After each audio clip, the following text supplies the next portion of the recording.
I'm Barbara Groark, usually bringing you jazz and poetry on WCFA 101.5 FM Cape May and streaming around the world at capemayradio.org. We are the radio station of the Center for Community Arts. And today we are happy to be interviewing members of the Isolated Poets Society of Cape May County, a diverse group of poets who have used their downtime during COVID-19 stay-at-home orders to create a wonderful haiku anthology, From Solitude to Solidarity. And here it is, available on Amazon, and I guess you might or might not be able to see the subtitle. Nice black and white cover with a monarch butterfly. This book reflects how they coped with an unknown future due to the virus wreaking havoc on the entire world. Most of the poets know each other from writing groups that meet in local libraries in Cape May County, and a couple of them were recruited via email. And there's a little bit about them at the end of the book. Let's talk now to several of them, and then we'll hear a few of their contributions from the book. Let me introduce Maria Taney, the organizer and managing editor of the collection. And Maria has published a children's book entitled The Wind, and her memoir is in final proof stages. Maria, you write in your prologue to the haiku collection that this whole project began with one email and a prompt for a haiku and resulted in 30 prompts and over 300 haiku. Can you explain? Yes, after about a week in lockdown, reality sank in and I tried to think of a way to feel a sense of normalcy. I emailed Bonnie, one of the writers in our group, a challenge to write a haiku in response to a prompt, cabin fever. It started out as a joke, but then we included other friends. I emailed out a new prompt every morning, one that usually came to me in the middle of the night, and by the end of the day would receive several responses. After about 5 weeks of having fun with this, I said to my husband, I have enough material for a book. It's a shame not to share these haiku with people outside of our group. I emailed the poets. They contributed the ideas and images for the title and cover and trusted me to learn the ropes on publishing through Amazon, and the rest is history. That is history. Bonnie Collins is a retired teacher, one of our poets. First of all, Bonnie, can you share with us the definition of a haiku? Sure. It's a simple poem format which originated in Japan, but it's been adapted by us in English a great deal. The haiku is 3 lines with a fairly rigid syllable count, 5 syllables in the first line, 7 in the middle, and 5 in the end. The traditional Japanese form usually references nature, but that's highly varied in English.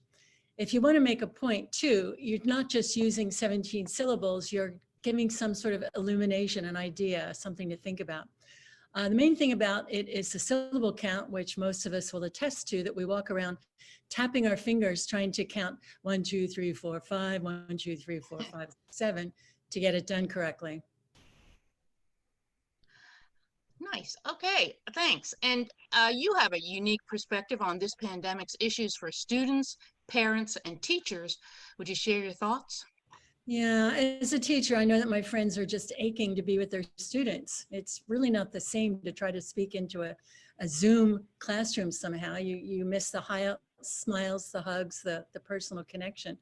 I am on the list to substitute in the nearby school district, but I'm not going in because I don't know what the arrangements are for somebody like me who's over 65. And yet, at the same time, students are missing having any contact with adults other than their parents who might be at work most of the day.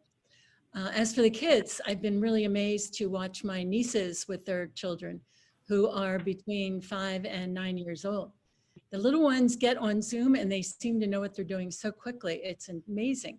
At the same time, after 3-4 hours on a screen, it's not the same as if they're playing a game. They're just exhausted. They're dying to get on and move to something else. Right. Parents are also struggling. They need to work. They need to take care of their children. They don't have school most of the time to take them. Do they take them to daycare? You know, I don't have any answers. I only have questions, and no one seems to have the answers yet. And new situations keep arising. Thanks, Bonnie. And on the phone, we have Wendy Kaplan. Wendy's poetry has been published in several literary journals, and she loves to sing. in some cases using her own words during occasional bouts of inspired songwriting. Wendy, uh, you live in a resort town in a state, New Jersey, where the number of coronavirus cases and deaths in the early weeks were high. You came up with the interesting title for the book, From Solitude to Solidarity. And what do you think has changed in social consciousness as a result of the confinement? And what are your thoughts about the future? Well, I feel that in times of great trial and upheaval, it's just the nature of the human spirit to find something good that can come of it, like a silver lining. Even as the fear and stress and tragedy of the pandemic came upon us, and especially at first I felt this was very daunting, I think a lot of people eventually also have seen it as an opportunity to slow down and reassess their priorities as they quarantined at home. Maybe it's afforded them a chance to recognize how nice it is to simply be home more and spend more time with loved ones, whether in person with household members or on the phone with and computers with those at a distance, during such an uncertain period when valuing those important to us becomes all the more evident.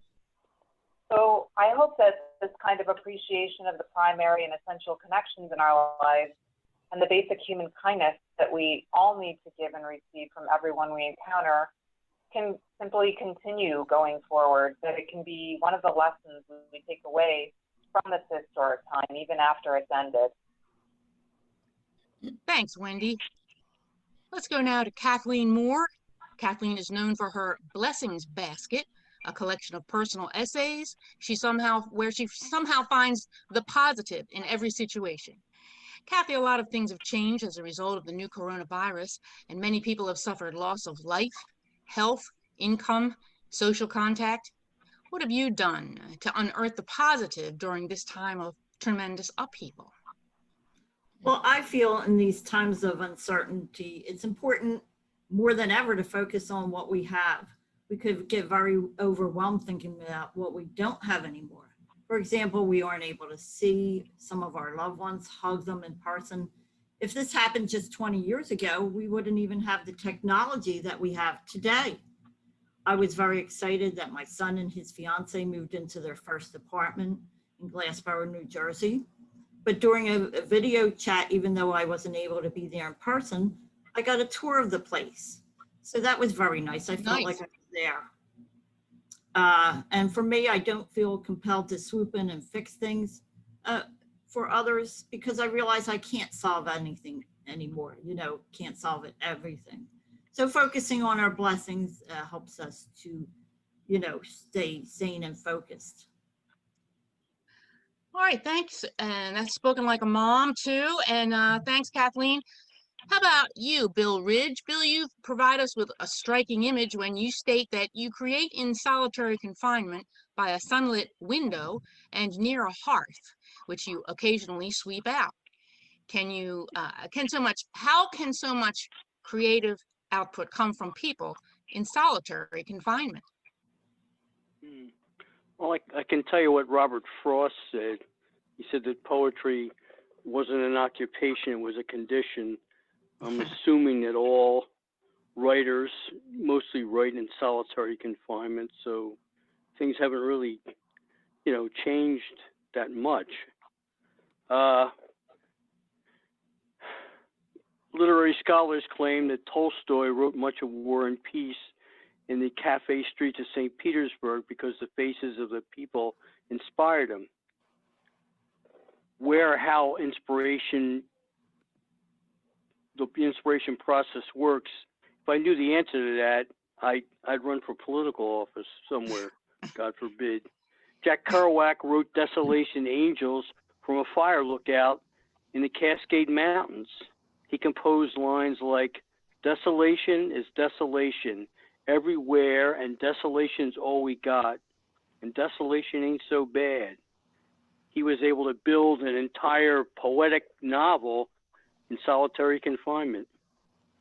I have no insight as to how or why the creative thought works. My own circumstances haven't changed that much even through COVID-19, I sit in front of a computer screen. I get an idea. I start typing. Then I revise and rewrite till it's in the shape good enough to share at a writers meeting any writers meeting that I go to. And that's how it works for me. It's just one of those mysteries. Thanks, Bill. And last but not least, Marilyn Badrena Restion. Badrena, you describe yourself as karma's lucky child. As a lifelong poet who began writing prose at age 84 with 2 published volumes of memoir, you have undoubtedly experienced much and have a lot to tell. How would you describe the coronavirus experience in a nutshell? Well, being cut off from all our normal activities, from meeting with friends and family face to face, was cut off. And that has been difficult during the pandemic. But, there's a saying that when one door closes, another one opens. And Maria's novel, unique idea, suggestion about writing the haiku, remaining we're expressing ourselves to one another, was just such a door for me. I would get up in the morning and anxious to see what the prompt was for the day, walk around doing my housework, dull chores, whatever, going 1, 2, 3, 4, 5, as Bonnie explained about the exact syllable count for each line. Laughing at myself, mumbling out loud, looking, of course, at what everybody else was offering. And that was, in a way, almost the best part of the whole thing. I would laugh at the humor and absolutely amazed, I still am, at the beauty and the creativity of the suggestions and the haiku that have been put into this book. I have been learning how to live in a different way, to experience things in a different way, as we all have. But I must thank Maria for pushing me, all of us, along this very bumpy road from solitude to solidarity. Wow, that's a statement there. Thank you, poets. And now we're going to hear some of the haiku poems. Each poet will read 3 to 5 favorites from the book, and they'll state the prompt, then read the poem following the order that the poem appears in the book. All right, let's begin with Bonnie Collins. Okay, Bonnie Collins is going to do 5 because I did a series based on one prompt, and they all relate to teaching. And watching my nieces and nephews and everybody working, I thought this. Homeschool on day 1. Homeschool on day 1, 5 syllables. Scheduled math, reading, writing. Follow a routine. Day 2 starts the change. Pajamas until it's noon. Reading, math, go on. Day 3 slacks a bit. Brush your teeth by noon today. Learning from TV. Day 4, daddy's turn. Breakfast is hot dogs and beans. Cereal all gone. Day 5, mom's online. Her job means kids on their own. Don't kill each other. Each one of the 5 had 3 lines. Okay, thank you. Wendy Kaplan, let's have yours. Okay, thank you. So I will read 3 haiku. The first was from the prompt Cabin Fever. With free reign of house and windowsills, indoor cats, no quarantine. And the second one was from the prompt Tunnels. Upturned dirt pathways, my front yard betrays their maze, invisible voles. And finally, the prompt is Carefree. So much wind today, kids blow kisses through their wands, bubbles chase me home. Nice, Wendy, thank you. And now let's hear from Badrena Restion.